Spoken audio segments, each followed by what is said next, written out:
Hello, friends. This is Manju Khanna from Easy English in Tamil. இன்னைக்கு நம்ம பார்க்க போற டாபிக் என்னன்னு பார்த்தீங்கன்னா most commonly used English sentences. அதாவது இது நிறைய யூஸ் பண்ணுவோம் இந்த மாதிரியான சென்டென்சஸ். கொஞ்சம் டிஃபிகல்ட் கலந்த மாதிரி இருக்கும். வாங்க பார்க்கலாம். பார்க்கறதுக்கு முன்னாடி நம்ம சேனலுக்கு சப்ஸ்கிரைப் பண்ணாம இருந்தீங்கன்னா மறக்காம சப்ஸ்கிரைப் பண்ணிக்கோங்க. Follows on Facebook and Telegram. டெலிகிராம்ல பார்த்தீங்கன்னா new words, sentences, grammar, practice test இந்த மாதிரி நிறைய எக்ஸசைஸ் கொடுக்குறோம். இங்கிலீஷை ஈஸியாக டெவலப் பண்ணுறதுக்காக. நீங்க உங்க இங்கிலீஷ சீக்கிரம் டெவலப் பண்ணணும்னு நினைச்சீங்கன்னா டெலிகிராம்ல ஜாயின் பண்ணிக்கோங்க. இப்போ வாங்க சென்டென்சஸ் என்னன்னு பார்க்கலாம். ஃபர்ஸ்ட் பாத்தீங்கன்னா the country is at peace with its neighbors for the first time in years. இதுக்கு என்ன மீனிங் அப்படின்னு பாத்தீங்கன்னா, இந்த நாடு இத்தனை ஆண்டுகளில் முதல் முறையாக தனது அண்டை நாடுகளுடன் சமாதானமாக உள்ளது. ஸோ நீங்க நினைக்கலாம் என்ன இவ்ளோ பெரிய சென்டென்ஸ் அப்படின்னு சொல்லிட்டு. இதுல பார்த்தீங்கன்னா, நம்மளுக்கு எல்லா வேர்டுமே தெரிஞ்ச வேர்டு தான். ஆனா நம்மளால வந்து அந்த சென்டென்ஸ ஃப்ரேம் பண்றது கஷ்டமா ஃபீல் பண்ணுவோம். ஸோ அதனால தான் வந்து ஒரு சில டிஃபிகல்ட் சென்டென்சஸ் இதுல குடுத்துருக்கோம் நம்ப. இப்ப பார்த்தீங்கன்னா, கண்ட்ரி நாடு. பீஸ்னா வந்து சமாதானமா போறது. நெய்பர்ஸ் அப்படின்னா பக்கத்துல இருக்கிறவங்கள வந்து நம்ம நெய்பர்ஸ் சொல்லுவோம். இங்க வந்து கண்ட்ரி பத்தி பேசுறதுனால பக்கத்து நாட வந்து நம்ம நெய்பரிங் கண்ட்ரி, நெய்பர்ஸ் அப்படின்னு சொல்றோம். சோ இந்த நாடு இத்தனை ஆண்டுகளில் முதல் முறையாக தனது அண்டை நாடுகளுடன் சமாதானமாக உள்ளது. சோ இது வந்து பிரசன்ட் சென்டென்ஸ். இது எப்படி பிரசன்ட் டென்ஸ் அப்படின்னு கண்டுபிடிக்கிறது பாத்தீங்கன்னா, ஒரு சென்டென்ஸ்ல அது என்ன டென்ஸ் அப்படிங்கறத கண்டுபிடிக்கிறதுக்கு ஃபர்ஸ்ட் நம்மளுக்கு தெரிய வேண்டியது அந்த வேர்ப். வேர்ப் எதுன்னு கண்டுபிடிக்கணும். அது எந்த டென்ஸ்ல இருக்கு அப்படின்னு கண்டுபிடிக்கணும். சோ இங்க இஸ் அப்படிங்கிறது தான் இங்க வேர்ப். இது என்ன டென்ஸ்ல இருக்குன்னா பிரசன்ட் டென்ஸ்.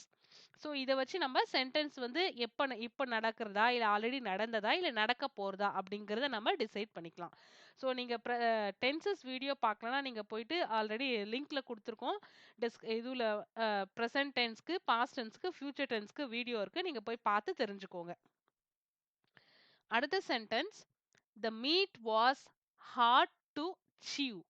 இறைச்சி மெல்ல கடினமாக இருந்தது. இது பார்த்தீங்கன்னா எல்லாருக்கும் தெரிஞ்சதே தான் ரொம்ப. இது வந்து நம்ம சமைக்கும் போது எல்லாமே இந்த மாதிரி வார்த்தைகள பேசுவோம். ஸோ மீட் அப்படின்னா இறைச்சி, ஹார்ட் கடினமாக, மெல்ல அப்படின்றது மெல்றதுக்கு இங்கிலீஷ்ல வந்து சீவ் அப்படின்னு சொல்லுவோம். ஸோ இங்க வந்து கடினமாக இருந்தது அப்படின்னு சொல்லியிருக்கோம். ஏன்னா இந்த சென்டென்ஸ் வந்து பாஸ்ட் டென்ஸ். இங்க பாஸ்ட் டென்ஸ் குறிக்கிற வேர்ப் என்னன்னு பார்த்தீங்கன்னா வாஸ். ஸோ இப்போ உங்களுக்கு நல்லாவே புரியும். ஒரு சென்டென்ஸ் வந்து எந்த இதுல இருக்குது அப்படிங்கிற கண்டுபிடிக்கிறதுக்கு டென்ஸ் வந்து ரொம்ப ரொம்ப முக்கியம். The meat was hard to chew. இறைச்சி மெல்ல கடினமாக இருந்தது. இதுவே வந்து the meat is hard to chew அப்படின்னா இறைச்சி மெல்ல கடினமாக இருக்கிறது அப்படின்னு சொல்லுவோம். ஸோ அந்த மாதிரி தான் நம்ம வந்து ஒரே சென்டென்ஸ்ல ஏதாச்சும் சப்ஜெக்டை மாத்தி பார்க்கலாம், வேர்பை மாத்தி பார்க்கலாம், இல்ல ஆப்ஜெக்டை மாத்தி பார்க்கலாம். ஸோ இந்த மாதிரி நம்மளால எவ்வளவு முடியுமோ அந்த மாதிரி மாத்தி மாத்தி மாத்தி நிறைய சென்டென்ஸ் ஃப்ரேம் பண்ணீங்கன்னா உங்களுக்கு பிராக்டிஸ் அந்த மாதிரி பண்ணீங்கன்னா உங்களுக்கு எழுதவும் சரி பேசுறதுக்கும் ஈஸியா இங்கிலீஷ் வந்துரும். அடுத்த சென்டென்ஸ் பார்க்கலாம். Continue cooking until the meat is tender. இறைச்சி மென்மையாக இருக்கும் வரை சமைக்க தொடரவும். அதாவது இறைச்சி வந்து நல்லா மென்மையா ஆகுற வரைக்கும் சமைக்கணும். இப்போ வந்து நம்ம எடுத்து பார்ப்போம்ல பாதியில வெந்திருக்கா அப்படின்னு சொல்லிட்டு வேகல அப்படின்னா இன்னும் கொஞ்ச நேரம் வேகட்டும், சாஃப்ட் ஆகுற வரைக்கும் வேகட்டும் அப்படின்னு சொல்லுவோம்ல. அதுக்கு தான் இந்த சென்டென்ஸ். ஸோ டெண்டர் அப்படின்னா மென்மையா சாஃப்ட் ஆகுற வரைக்கும் வேகட்டும். அன்டில் த மீட், அந்த மீட் வந்து சாஃப்ட் ஆகுற வரைக்கும் கண்டினியூ வந்து நம்ம தொடர்ந்துகிட்டே இருக்கணும். எதை வந்து குக்கிங். ஸோ இதான் வந்து இந்த சென்டென்ஸ்க்கான meaning. Continue cooking until the meat is tender. இறைச்சி மென்மையாக இருக்கும் வரை சமைக்க தொடரவும். இப்ப நீங்க இந்த மீட் இடத்துல வேற ஏதோ ஒரு டிஷ் பேர் போட்டு நீங்க சொல்லி பார்த்தீங்கன்னா உங்களுக்கு நிறைய சென்டென்சஸ் நீங்க ஃப்ரேம் பண்ணலாம். Next, the reporters were asking a lot of tough questions. இதோட மீனிங் என்ன பார்த்தீங்கன்னா, நிருபர்கள் நிறைய கடினமான கேள்விகளை கேட்டுக்கொண்டிருந்தனர். ஸோ கேட்டுக்கொண்டிருந்தனர். ஸோ கேட்டுக்கிட்டே இருந்தாங்க. அப்ப வந்து இது முடிஞ்சிருச்சு. ஆனா எந்த டென்ஸ் அப்படின்னு பார்த்தீங்கன்னா, பாஸ்ட் டென்ஸ் தான். இது வந்து ஆ பாஸ்ட் டென்ஸ்க்கு பக்கத்துல வந்து ஐஎன்ஜி வந்துச்சு அப்படின்னா, அது வந்து பாஸ்ட் கன்டினியூயஸ். இறந்த காலத்துல அது வந்து தொடர்ந்து நடந்துகிட்டே இருந்தது. அத குறிக்கிறதுக்கான வேர்ட் என்னன்னு பார்த்தீங்கன்னா, வேர் ஆஸ்கிங்.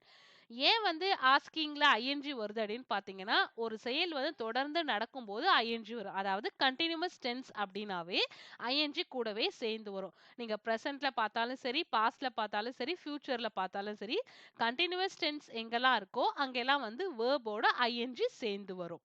ஸோ இது அப்படி பார்க்கும்போது இது வந்து past continuous tense. The reporters were asking a lot of tough questions. Tough questionsனா கடினமான கேள்விகள். Reportersனா நிருபர்கள். Next. It would have been easy for the team to win the game. ஆட்டத்தில் வெற்றி பெறுவது அணிக்கு எளிதாக இருந்திருக்கும். ஸோ இங்க இருந்திருக்கும் அப்படிங்கிறது வந்து it would have been so வந்து இருந்திருக்கும், இருக்கலாம், நடந்திருக்கும் அப்படிங்கிறதுக்கெல்லாம் வந்து should have, would have, good have நம்ம யூஸ் பண்ணலாம். இதை பத்தி வந்து நம்ம நெக்ஸ்ட் வீடியோல டீட்டெயில்டா பார்த்துட்டு அதுக்கப்புறம் இந்த சென்டென்ஸை நீங்க நான் போடுறதுக்கு அப்புறம் நீங்க வீடியோ பார்த்துட்டு இந்த சென்டென்ஸை நீங்க ஈஸியா புரிஞ்சுக்கலாம். இதோட மீனிங் என்னன்னா, ஆட்டத்தில் வெற்றி பெறுவது அணிக்கு எளிதாக இருந்திருக்கும். A number of patients were intolerant of the diet. பல நோயாளிகள் பத்திய உணவில் சகிப்புத்தன்மையற்றவர்களாக இருந்தனர்.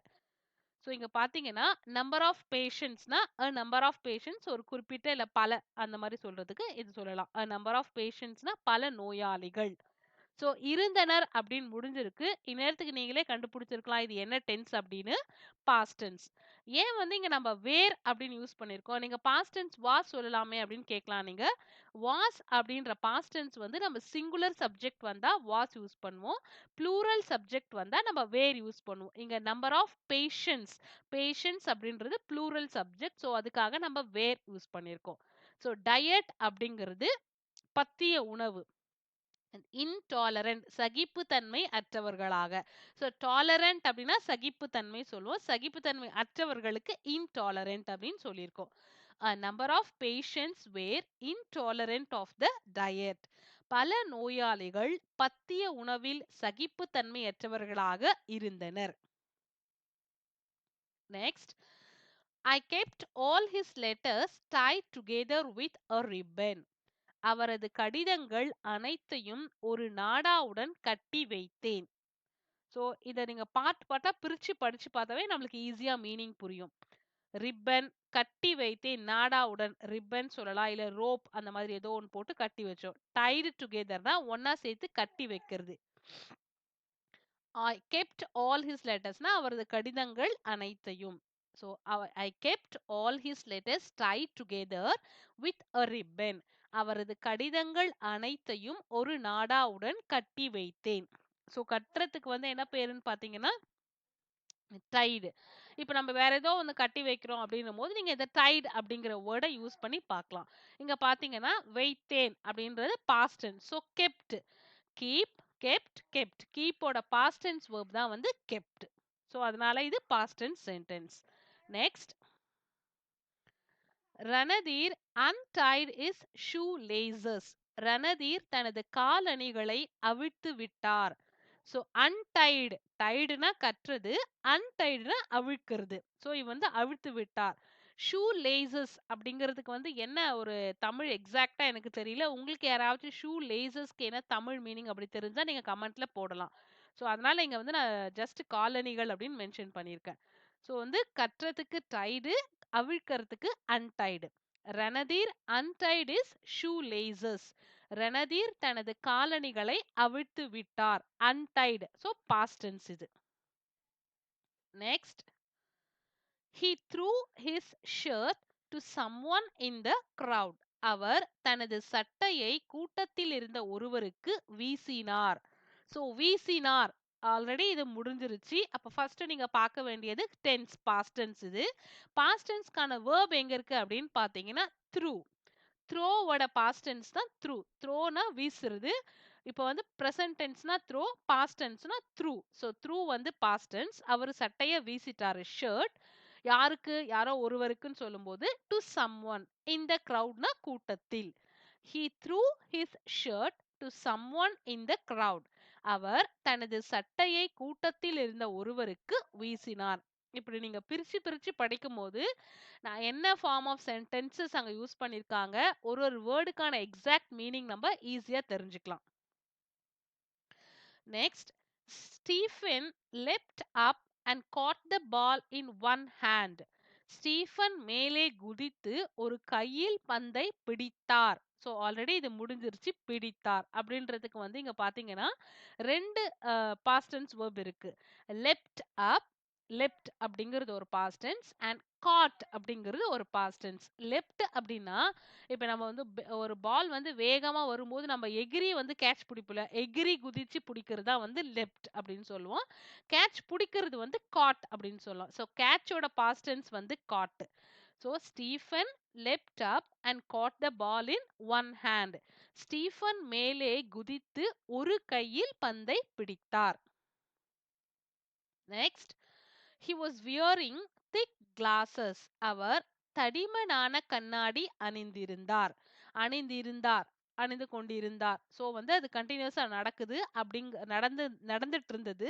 அதனால இங்க வந்து was wearing அப்படின்னு யூஸ் பண்ணியிருக்கோம். நீங்க பாஸ்ட் கண்டினியூஸ்க்கு ஐஎன்ஜி சொன்னீங்க. அப்ப வந்து வேர்போட ஐஎன்ஜி வந்திருக்கு. இங்க ஏன் was வந்திருக்கு அப்படின்னு நீங்க கேட்கலாம். இங்க வந்து he wearing அப்படின்னா அந்த சப்ஜெக்ட்டுக்கான வேர்ப் வந்து அந்த சென்டென்ஸ் வந்து மீனிங்லெஸ்ஸா இருக்கும். சோ அவன் அவர் தடினமான கண்ணாடியை அணிந்திருந்தார் அப்படின்றதுக்கு he was wearing அப்படின்னு சொல்லணும். so he was wearing thick glasses. அவர் தடிமனான கண்ணாடி அணிந்திருந்தார். John injured in a terrible accident. John ஒரு பயங்கரமான விபத்தில் காயமடைந்தார். சோ காயமடைந்தார் அப்படின்றது injured. டெரிபிள் ஆக்சிடென்ட் பயங்கரமான விபத்தில். காயம் அடைந்தார்னா இன்ஜர்ட். இன்ஜர்ட் வந்து past tense. John injured in a terrible accident. John ஒரு பயங்கரமான விபத்தில் காயமடைந்தார். அடுத்த sentence, he teaches geography at the local secondary school. அவர் உள்ளூர் மேல்நிலை பள்ளியில் புவியியல் கற்பிக்கிறார். இங்க பாத்தீங்கன்னா லோக்கல் செகண்டரி ஸ்கூல் நீங்களே கண்டுபிடிச்சிருக்கலாம். உள்ளூர் மேல்நிலை பள்ளி. ஹி அப்படிங்கிறது அவர் சொல்லியிருக்கோம். ஜியாகிரபி புவியியல். டீச் கற்பிக்கிறார். இங்க வந்து பாத்தீங்கன்னா டீச் தான் ஆக்சுவலா வந்து verb. இது வந்து present tense. நம்ம ஆல்ரெடி நம்ம present tense வீடியோல போட்டிருக்கோம். he, she, it இந்த தேர்ட் பர்சன் சிங்குலர் சப்ஜெக்ட் வரும்போது நம்ம வந்து வேர்போட எஸ் சேர்ந்து வரும் அப்படின்னு சொல்லிட்டு. ஸோ அந்த மாதிரி வேர்போட எஸ் சேர்ந்து வந்ததான் டீச் அப்படின்னு சொல்லுவோம். ஹி இது வந்து நம்ம டீச்சர்ஸ் அப்படின்னு படிக்க கூடாது. டீச் அப்படின்னு படிக்கணும். He teach geography at the local secondary school. அவர் உள்ளூர் மேல்நிலை பள்ளியில் புவியியல் கற்பிக்கிறார். கற்பிக்கிறார். டீச் அப்படின்றது வந்து present tense. Next, I learned to drive when I was 17. நான் 17 வயதில் வாகனம் ஓட்ட கற்றுக்கொண்டேன். ஸோ ஆல்ரெடி கத்துக்கிட்டேன். ஸோ அப்படி கத்துக்கிறதுக்கு என்ன அப்படின்னு பார்த்தீங்கன்னா லேர்ன் அப்படின்னு சொல்லலாம். கத்துக்கிறதுக்கு நான் கத்துக்கிட்டேன் அப்படின்றது வந்து லேர்ன்ட் அதோட பாஸ்ட் டென்ஸ். எப்போ வந்து பார்த்தீங்கன்னா நான் 17 வயசா இருக்கும்போதே. ஸோ அப்போ வந்து நம்ம எப்போ அப்படின்றதுக்கு வென் சொல்லியிருக்கோம். When I was 17. நான் 17 வயதில் வாகனம் ஓட்ட கற்றுக்கொண்டேன். Next, wild animals should not be kept in zoos. காட்டு விலங்குகளை மிருக காட்சி சாலையில் வைக்க கூடாது. ஸோ வைல்ட் அனிமல்ஸ் அப்படிங்கிறது காட்டு விலங்குகள். மிருக காட்சி வந்து ஜூஸ் அப்படின்னு சொல்லுவோம். வைக்க கூடாதுன்னா should not be kept. So இப்போ இந்த ஷுட் வந்து பார்த்தீங்கன்னா வேண்டும் அப்படிங்கிற மீனிங்ல தான் எல்லா இடத்துலையுமே யூஸ் பண்ணுவோம். ஷுட் நாட்னா நம்ம கூடாது அப்படின்னு அர்த்தம். இந்த ஷுட்டுக்கான வந்து ஷெல் ஷுட் அப்படிங்கிற ஆல்ரெடி நம்ம வீடியோ போட்டிருக்கோம். ஷுட்டை பத்தி உங்களுக்கு எதனா நீங்க தெரிஞ்சுக்கணும்னு நினைத்தீங்கன்னா அந்த வீடியோல நீங்க போய் பாத்தீங்கன்னா லிங்க் வந்து கீழே கொடுத்துருக்கோம். பார்த்து செக் பண்ணிக்கோங்க. So wild animals should not be kept in juice. வைக்க கூடாது அப்படிங்கிறதுக்கு மீனிங் தான் வந்து should not be kept. she is a little taller than her sister. she is அப்படிங்கறோட கான்ட்ராக்ஷன் ஃபார்ம், அதாவது ஷார்ட் ஃபார்ம் தான் she is அப்படி போட்டிருக்கோம். அவள் அவளுடைய சகோதரியை விட சற்று உயரமானவள். இதுல பாத்தீங்கன்னா ரெண்டு பேரை கம்பேர் பண்ணி சொல்றோம். சோ இது வந்து கிராமர்ல பார்த்தீங்கன்னா, இதுக்கு பேர் வந்து என்னன்னு பார்த்தீங்கன்னா, டிகிரீஸ் ஆஃப் கம்பேரிசன். இந்த டிகிரீஸ் ஆஃப் கம்பேரிசன்ல 3 டெர்ம்ஸ் இருக்கு. Positive, comparative, superlative. ஸோ அந்த மாதிரி கம்பேர் பண்ணி சொல்லும்போது நம்ம தேன் யூஸ் பண்ணுவோம். அந்த தேன் தான் வந்து கம்பேரிட்டிவ் ஃபார்ம். இப்பவே இந்த தேன் வந்துச்சு அப்படின்னாவே நம்மளோட கம்பேரிட்டிவ் ஃபார்ம் தான் கம்பேரிட்டிவ் டிகிரி தான் யூஸ் பண்ணுவோம். அதான் வந்து டாலர். டால், டாலர், டாலெஸ்ட். டால் வந்து நம்ம பாசிட்டிவ்ல யூஸ் பண்ணுவோம். டாலர் வந்து கம்பேரிட்டிவ்ல, டாலெஸ்ட் வந்து சூப்பர்லேட்டிவ்ல. சோ அவள் அவளுடைய சகோதரியை விட சற்று உயரமானவள். He is a bit shorter than me. நான் ஆல்ரெடி சொன்ன மாதிரி இதுவுமே வந்து கம்பேரிட்டிவ் டிகிரி தான். அவர் என்னை விட சற்று குட்டையானவர். ஸோ 2 பேரையும் கம்பேர் பண்ணி, நீ என்னோட ஹைட்டா இருக்க, நான் உன்னோட ஹைட்டா இருக்கேன், அந்த மாரி எல்லாம் கம்பேர் பண்ணும்போது, நீங்க இந்த மாரி சென்டென்ஸ் ஃப்ரேம் பண்ணிக்கலாம். a bit அப்படின்றது சற்று, சற்று. இப்ப வந்து a bit லேட்டர் அப்படின்னா நம்ம என்ன சொல்லுவோம்?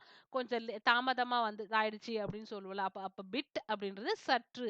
எங்கெல்லாம் நம்ம வந்து சற்று வேகமா பண்ணு, சற்று ஸ்லோவா பண்ணு அப்படின்னு சொல்லுவோம்ல. அந்த இடத்துலலாம் வந்து நம்ம a bit அப்படிங்கிறத யூஸ் பண்ணிக்கலாம். I hope it will be sunny tomorrow. நாளை வெயிலாக இருக்கும் என்று நம்புகிறேன். ஸோ நம்புகிறேன், நம்புறேன்.